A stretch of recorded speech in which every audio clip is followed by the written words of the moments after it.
Hello, everyone. Alrighty, what a long day we had the other day. We had the PFL and we had BKFC going on. A lot happened during both of those cards.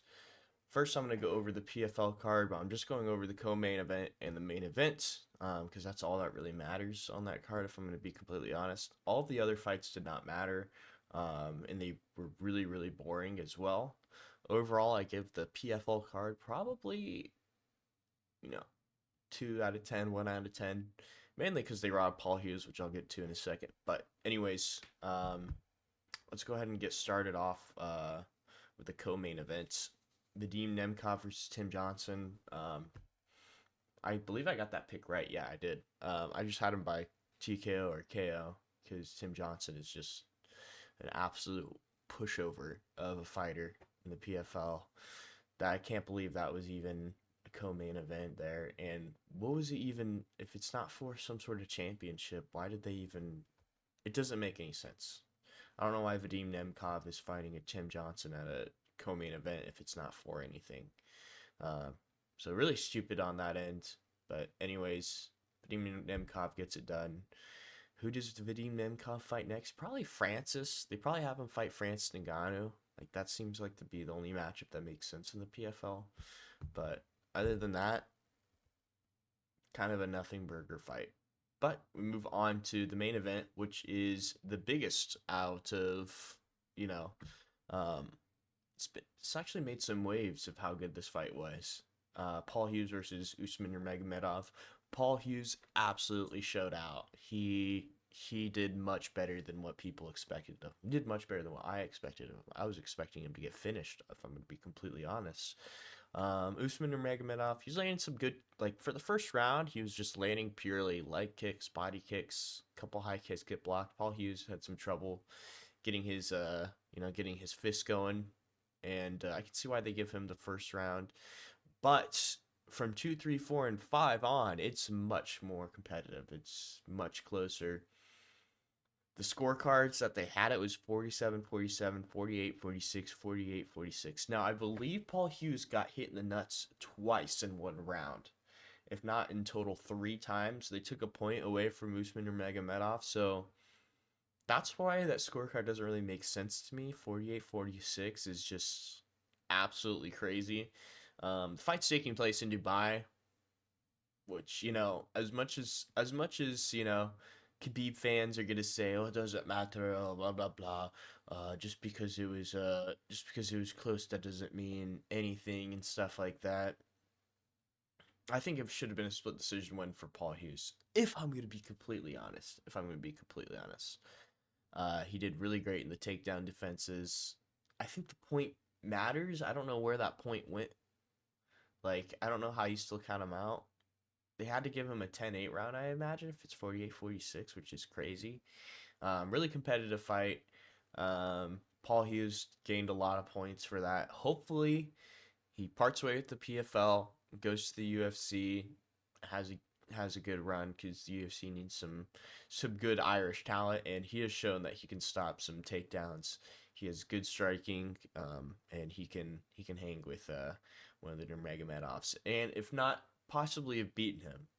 Now, was it a close fight? And I can understand why they gave it to Usman, yes, but at the end of the day, still that point for the crotch strikes that should matter. As well as overall, I think just Paul Hughes was controlling the center a lot more than Usman or Magomedov was. He was circling a lot. There was a lot of times again we see that Dagestani gas tank isn't as good as what we see it is, especially if you're making a lot of takedown attempts that go nowhere.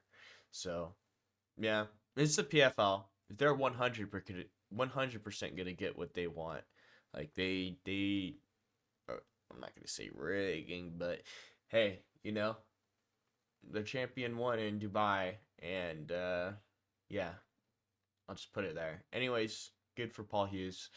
Um, Again, I hope he leaves the PFL, joins the UFC, and then we have Knuckle Mania 5, which I have on this other tab here.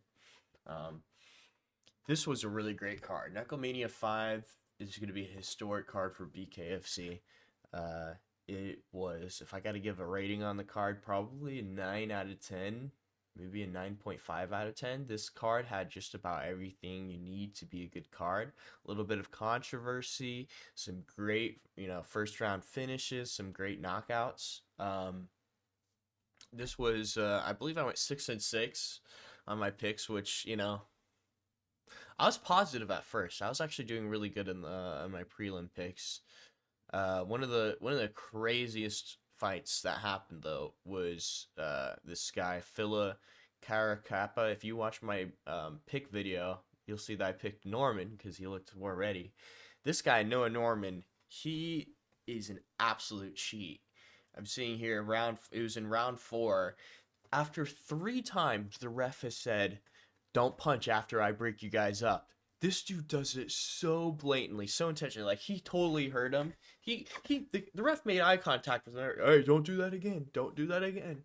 And this dude slimily punches like it is so obvious. It is so directive. I'm trying to get disqualified. I suck and I can't do anything more.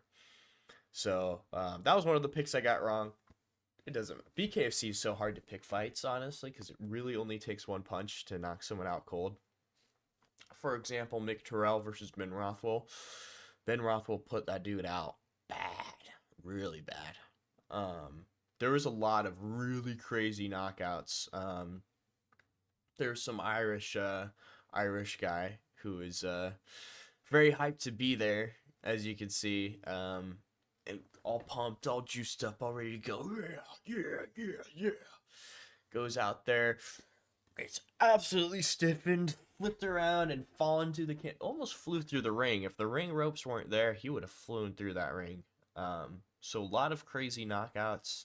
I had a funny pick with Steve Banks winning over Joey Dashko. This dude who apparently was like a decently good boxer or whatever, just gets absolutely steamrolled by Steve Banks. So that was fun to see. It was and when I was talking about the knockout earlier, it was Patrick Sullivan. That's who got knocked out versus Kane Tomlinson Jr. So hey, if you see Kane Tomlinson Jr. fight again, pick him. Dude's got some power. The feature fight, which was Beck Rawlings versus Taylor Starling. I picked Taylor Starling again. It's hard to pick women's fights. Beck Rawlings though, kind of just dogged her. 50-45, 50-44, 50-45. Just yeah, there wasn't one moment where Starling looked like she had any sort of significant thing to throw back or like threaten with. So yeah. But anyways, on to the main event. I know we're going a little bit out of order, but on to the main event. Jeremy Stephens defeats Eddie Alvarez in his hometown of Philly in round 3 via corner stoppage, which is really crazy. Eddie couldn't get it from the stool. I was a little bit concerned after that because he got dropped 2 times. Jeremy Stephens put on an absolute clinic on Eddie Alvarez with the counter shots and the exchanges. He really did his thing. Now, after the fight, Connor and Jeremy Stephens had their little, face to face. I don't think that's ever gonna happen, guys. I'm sorry. He's still in the UFC contract. It's not a fight I even really want to see, honestly. I don't even want to see Connor and Bare Knuckle. I want to see him in the UFC where he belongs, and he needs to fight a notable ranked guy. Okay, he needs to fight a notable ranked guy. He needs to beat him. Then we can talk about other ventures and stuff like that. But first, let's fight out your contract, Connor. Let's do all that stuff. Like I do want to eventually see Connor in a bare knuckle fight. I feel like that would be absolutely crazy entertainment. But he needs to get back to the UFC. He needs to do his job. Okay, I know the co-owner of BKFC is a job, but he needs to do his main job, which is being an MMA fighter. So yeah, he needs to get back in there, do his thing. But really great for Jeremy Stephens. As far as who they have him fight next, I think Mike Perry could be a very big possibility for Jeremy Stephens. I don't know what weight they could come to an agreement on. I think it would have to be a higher weight. Because they both fought at 165, so I think it'd have to be something like 170 and above, which I think is their welterweight. But yeah, I think they give Jeremy Stephens title shot if they want to. Jeremy Stevens has a lot of options in BKFC. FGFL, okay? Any of you fighters that are in the GFL right now, stop what you're doing and start signing up with the BKFC, because BKFC is going to be growing even more. This was such a huge show. Absolutely packed Wells Fargo Arena. I believe it was like 17,261 people, they said on the broadcast. Fantastic for BKFC. This, again, I'll say again, it was a 9.5, 9 out of 10 card for the BKFC. Had everything you needed with the controversy, like I said, with the disqualification. You know, you had a little like, what? Did you see that fight with the disqualification? Some crazy knockout highlights that can be replayed on social media and stuff. So, really great event for BKFC. A decent event for PFL. You know, the Usman and Paul Hughes fight definitely brought a lot of attention to them and is probably going to be one of their biggest, if only one of their biggest fights that isn't Francis Ngannou or Jake Paul. So good on them for being able to get Usman Nurmagomedov and Paul Hughes names out there. Paul Hughes did his job of promoting the fight as much as possible. PFL sucks at promoting. It was really Paul Hughes put in all the effort to promote. You know, he gained a lot of aura for this fight, and I think he's got a bright future in the UFC. Don't go to the PFL. I know they want to probably do a rematch because it was a close fight. That could be pretty big. But at the same time, I mean, Usman Nurmagomedov's eventually going to come to the UFC too. It's only a matter of time before Islam decides he wants to either not be champion anymore or move weight divisions to maybe 170. We'll see how that all works out. But it's already Usman, and I believe it's already been confirmed that once Islam leaves, Usman's going to join the UFC. So I think Paul Hughes should get a head start, get in that lightweight rankings and stuff like that. And if they do end up having a rematch, have it in the UFC where it will sell much, much more. It will do much, much bigger. Leave PFL in the dust because they don't really have any more matchup. If they can't make the Usman or Magomedov Paul Hughes fight too, I mean, what are they gonna do? AJ McKee too? They don't have really any notable challengers for Usman, as far as I know. When are they going to get Brent Primus? They're going to get Brent Primus again, whatever his name is. Maybe Michael Chandler. No, I'm just kidding. Yeah, Michael Chandler. That his only opportunity to fight under Magomedov might be in the PFL. But anyways, yeah, really great events for both of them. Again, 9 out of 10, 9.5 for BKFC. I know I've said this multiple times, but I can't get over how good that card was. It was a really great card. PFL, great main event. Rest of the card was just absolute stinker.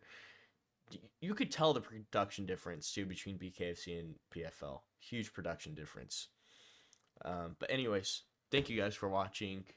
Hope you got some good picks as well. And hope you enjoyed the live stream. I really appreciate everyone for stopping by and liking, commenting, all that stuff. Really helps me boost the algorithm, gets my page out there. I want to set a goal to try to get to 300 subscribers by the end of February / start of May.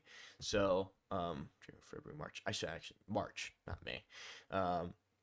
March. I think that's very achievable. So, if you like the content, please leave a like, please comment.